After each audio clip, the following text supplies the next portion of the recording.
ಕೆಲವು ಈ ಥರ ದುರಂತ ನಡೀತಕ್ಕಂಥದ್ದು ಒಂದು.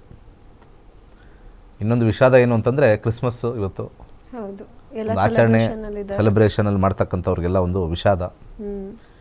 25 ತಾರೀಕಿದು 25 ಅಂತ ತಗೊಂಡಾಗ ಇಲ್ಲಿ ನಮಗೆ 7 ಸೈಕಲ್ ಅಂತ ಕೇತು ಬರ್ತಕ್ಕಂಥದ್ದು, ತಲೆ ಇಲ್ಲದ ಬಾಲ ಅಂತ ನಾವು ಕರಿತೀವಿ, ನೆಪ್ಚೂನ್ ಅಂತ ಕರಿತೀವಿ. ನೆಪ್ಚೂನ್ ಪ್ಲಾನೆಟು ಇವತ್ತು ಇರ್ತಕ್ಕಂಥ ರಾಶಿನೂ ಕೂಡ ಈ ಒಂದು ಕಾಂಬಿನೇಷನ್ ಜೊತೆ ಈ 9 ಗ್ರಹ ಅಲ್ಲದೆ ನಾವು ವೆಸ್ಟರ್ನ್ ಅಸ್ಟ್ರಾಲಜಿ ನಾವು ತೊಗೊಂಡಾಗ ಯುರೇನಸ್ ನೆಪ್ಚೂನ್ ಪ್ಲೂಟೋ ತೊಗೊಂಡಾಗ ಸ್ವಲ್ಪ ಡೇಂಜರ್ ಡಿಸೆಂಬರ್ ಅಂತ ಜಸ್ಟ್ ಹೋದ ವಾರ, ಇದಕ್ಕೆ ಮುಂಚೆನೇ ಹೇಳಿದ್ವಿ, ಈ ಡಿಸೆಂಬರಲ್ಲಿ ವೆರಿ ಡೇಂಜರಸ್ ಆಗಿದೆ, ಬೆಂಕಿ ಅವಘಡಗಳು ನಡೆಯುತ್ತೆ ಅಂತ ಹೇಳಿ ಜಸ್ಟ್ ಒಂದು ವಾರ ಆಗಿ ಇವತ್ತು ಈ ಒಂದು ದುರಂತನ ನಾವು ಕಣ್ಣಾರೆ ನೋಡ್ತಕ್ಕಂಥದ್ದು ಭಾಳ ವಿಷಾದನೀಯ. ಅದರಲ್ಲಿ ಕೆಲವು ಜನ ಬದುಕುಳಿದಿದ್ದಾರೆ, ಅವರ ಅದೃಷ್ಟನೇ ಅನ್ಬೋದು ಅಥವಾ ದೇವರ ಕೃಪೆ ಅನ್ಬೋದಲ್ಲಿ. ಆದರೂ ಕೂಡ ಅದನ್ನು ಕಣ್ಣಾರೆ ಅಲ್ಲಿ ಕಂಡಾಗ ಅದಕ್ಕೆ ಮನಸ್ಸಿಗೆ ಆಗ್ತಕ್ಕಂಥ ಘಾಸಿ ಭಾಳ ವಿಚಿತ್ರ. ಪಾಪ ಎಲ್ಲ ಗಾಢ ನಿದ್ರಲ್ಲಿರ್ತಾರೆ, ಮಧ್ಯರಾತ್ರಿ 2ರಿಂದ 3 ಗಂಟೆಲಿ ಆಗಿರೋದು, ಅವರಿಗೆ ಅರಿವೇ ಇರಲ್ಲ. ನನಗೆ ಟೈಮ್ ಗೊತ್ತಿಲ್ಲ, ಬೆಳಗಿನ ಜಾವ ಅಂತಂದ್ರು 2ರಿಂದ 3 ಗಂಟೆ ಆಸ್ಪಾಸಲ್ಲಿ ಆ ಟೈಮಲ್ಲಿ ಯಾವುದೋ ಲಾರಿ ಬಂದು ಅದು ಟ್ಯಾಂಕರ್ಗೆ ಏನೋ ಹೊಡೆದು ಇದ್ರ ಮೇಲೆ ಕರೆಕ್ಟ್ ಆಗಿ ಹೋಗ್ತಾ ಇದೆ ಬಸ್ಸು, ಬಟ್ ಆಪೋಸಿಟ್ ಇಂದ ಲಾರಿ ಟ್ಯಾಂಕರ್ ಬಂದು ಇದು ಡಿವೈಡರ್ ಮೇಲೆ ಕ್ರಾಸ್ ಮಾಡಿ ಅಲ್ಲೋಗಿ ಹೊಡೆದಿದೆ. ಹೌದು, ಆ ರೀತಿ ಸಂಭವಿಸಿರೋದು. ಅಲ್ಲಿ ಡ್ರೈವರ್ದು ತಪ್ಪಿಲ್ಲ ಅಂತ ಹೇಳಕ್ಕಲ್ಲ, ಬಸ್ ಪಾಡಿಗೆ ಬಸ್ ಹೋಗಿದೆ, ಪಾಪ ಅವ್ರದ್ದು ತಪ್ಪಿಲ್ಲ ಅಂದ್ರೂ ಒಂಥರ ಎಲ್ಲಿಂದನೋ ಸಾವು ಬರುತ್ತೆ ಅಂತಾರಲ್ಲ, ಈ ರೀತಿ ಆಗಿರೋದು ಅಂತ. ಖಂಡಿತ. ಹಾಗೆ ಇನ್ನೊಂದು ಜ್ಯೋತಿಷ್ಯದಲ್ಲಿ ನಾನು ವಿಶ್ಲೇಷಣೆ ಮಾಡ್ತಾ ಇದ್ದಾಗ, ಶನಿ ಕೂತಿರ್ತಕ್ಕಂಥ ಗ್ರಹ ಮೀನರಾಶಿಯಿಂದ 1 ಡಿಗ್ರಿಯಲ್ಲಿ 10ನೇ ಮನೆ ನೋಡುತ್ತೆ, ಅದೂ ಕೂಡ ಧನುರ್ರಾಶಿನೇ ನೋಡ್ತಾ ಇದೆ. ಇಲ್ಲಿ ಒಟ್ಟು 5 ಗ್ರಹಗಳು ಇರೋ 9 ಗ್ರಹದಲ್ಲಿ 5 ಗ್ರಹಗಳು ಈ ಒಂದು ಫೈರ್ ರಾಶಿನ ನೋಡ್ತಾ ಇದೆ.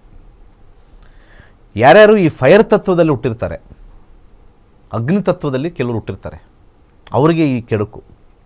ಹೇಗೆಂದರೆ ಮೇಷ ರಾಶಿಯವರಿಗೆ, ಸಿಂಹ ರಾಶಿಯವರಿಗೆ, ಧನುರ್ ರಾಶಿಯವರಿಗೆ ಯಾವಾಗಲೂ ಕೂಡ ಏನಾರು ಒಂದು ಆಗ್ತಾ ಇರುತ್ತೆ. ಅವರ ದಶಾಭುಕ್ತಿ ಸ್ವಲ್ಪ ಹೆಲ್ತ್ ಕಡೆ ಸ್ಟ್ರಾಂಗ್ ಆಗಿದ್ದು, 5ನೇ ಮನೆ 9ನೇ ಮನೆ 11ನೇ ಮನೆ ಇದ್ದರೆ ಅವ್ರಿಗೆ ಗೋಚಾರ ಫಲದಿಂದ ಮನೆಯಲ್ಲಿ ಒಂದು ಅಡುಗೆ ಮಾಡ್ತಾ ಕೈ ಸುಟ್ಕೊಳ್ಳೋದಿಲ್ಲಿ. ಈ ರಾಶಿಗಳು ಬಹಳ ಡೇಂಜರ್ ರಾಶಿ ಅಂತ ನಾವು ಈಗ ಡಿಸೆಂಬರಲ್ಲಿ ನಾವು ಕರಿತೀವಿ. ಹಾಗೆ ಇಲ್ಲಿರ್ತಕ್ಕಂಥ 3 ಗ್ರಹಗಳು ಸೂರ್ಯ, ಮಂಗಳ, ಶುಕ್ರ, ಈ 3 ಗ್ರಹ ಬಹಳ ಡಿಗ್ರಿ ವೈಸ್ ಬಹಳ ಹತ್ತಿರದಲ್ಲಿದೆ. ಹಾಗೆ ಗುರು ರೆಟ್ರೋಗ್ರೇಡ್ ಆದಾಗ ಅವಘಡಗಳು ನಡೆಯುತ್ತೆ. 7ನೇ ಮನೆ ನೋಡ್ತಾ ಇದೆ, ಮಿಥುನ ರಾಶಿಯಿಂದ ಧನುರ್ರಾಶಿ ನೋಡ್ತಾ ಇದೆ. ಹಾಗೆ ಏರ್ ಮೀಡಿಯಮ್ ಅಂತ ನಾವು ಕರಿತೀವಿ, ಏರಿ ಮೀಡಿಯಮ್ ಅಂತ ಕರಿತೀವಿ, ಮಿಥುನನ ಏರಿ ಮೀಡಿಯಮ್ ಅಂತ ಕರಿತೀವಿ. ಇದನ್ನು ಇವತ್ತೇನಾರು ಹೇಳಿದರೆ ಹೌದಪ್ಪ ಇವ್ರು ಆದಮೇಲೆ ಹೇಳಿದ್ರು ಅಂತ ಹೇಳ್ಬೋದು. ಈಗ ನಾನು ಇವತ್ತು ಈ ಥರ ಆಗುತ್ತೆ ಅಂತ ಹೇಳಿದರೆ ಹೌದಪ್ಪ ಆದಮೇಲೆ ಇದೆ. ಇದನ್ನು 1 ವಾರ ಇದೇ ಗ್ಯಾರಂಟಿ ನ್ಯೂಸಲ್ಲಿ 10 ಗಂಟೆ ಒಂದು ಇದರಲ್ಲಿ ಡೇಂಜರ್ ಡಿಸೆಂಬರ್ ಯಾಕೆ ಅಂತ ಒಂದು ಜನರಲ್ ಆಗಿ ಹಿಂದಿನ ವರ್ಷಗಳೆಲ್ಲ ನೋಡಿದಾಗ ಡಿಸೆಂಬರಲ್ಲಿ ಜಾಸ್ತಿ ಇರುತ್ತೆ ಅಂದಾಗ, ಈ ಸತಿನೂ ನಾವು ಅದನ್ನು ಹೆಚ್ಚು ಜಾಸ್ತಿ ಆಗುತ್ತೆ. ಯಾಕಂದರೆ ಬೇರೆ ಬೇರೆ ಗ್ರಹಗಳೆಲ್ಲ ಸೇರಿಕೊಂಡಿದೆ. ಹಾಗೆ ನಾವು ಗ್ಯಾಲಾಕ್ಟಿಕ್ ಸೆಂಟ್ರಲ್ಲಿದ್ದೀವಿ, ಸೊ ಮಂಜು ಬೇರೆ ಇರುತ್ತೆ. ಎಲ್ಲ ಎನ್ವಿರಾನ್ಮೆಂಟಲ್ ಫ್ಯಾಕ್ಟ್ರು ಹೇಳಿದ್ದೀನಿ ನಾನು. ಯಾಕಂದರೆ ಮಂಜು ಜಾಸ್ತಿ ಇರುತ್ತೆ, ಕಾಣಿಸ್ತೇ ಇರ್ಬೋದು, ದಾರಿ ಕಾಣಲ್ಲ. ಹೌದು. ಹಾಗೆ ಇಲ್ಲಿ ಗ್ರಹಸ್ಥಿತಿಗಳು ಸರಿ ಇಲ್ಲ.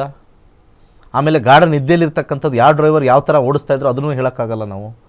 ಸೊ ಎಲ್ಲನೂ ನಾವು ಎಲ್ಲ ಆ್ಯಂಗಲಿಂದ ನೋಡಿದಾಗ ಎಲ್ಲ ಆಲ್ ಫೇಲ್ಯೂರ್ ಅಂತ ನಾವು ಹೇಳಿರ್ತೀವಿ. ಒಂದು ಪ್ಲಾನೆಟರಿ ಇಂಡಿಕೇಶನ್ಸು ಇದೆ. ವಾತಾವರಣದಲ್ಲಿ ಮಂಜು, ಆ ಟೈಮಲ್ಲಿ ಆ ಚಳಿಲಿ ಆ ರೋಡಲ್ಲಿ ಅಲ್ಲಿ ಹೋಗ್ತಾ ಇರ್ತಕ್ಕಂಥ ದಾರಿಲಿ ಆ 3 ಗಂಟೆ ಅಂತಂದರೆ ಸ್ವಲ್ಪ ಮಂಜು ಇರೋದಕ್ಕಂಥ ಸಾಧ್ಯತೆ ಇರುತ್ತೆ. ವಿಸಿಬಿಲಿಟಿ ಡಿಸ್ಟೆನ್ಸು ಭಾಳ ಕಷ್ಟ.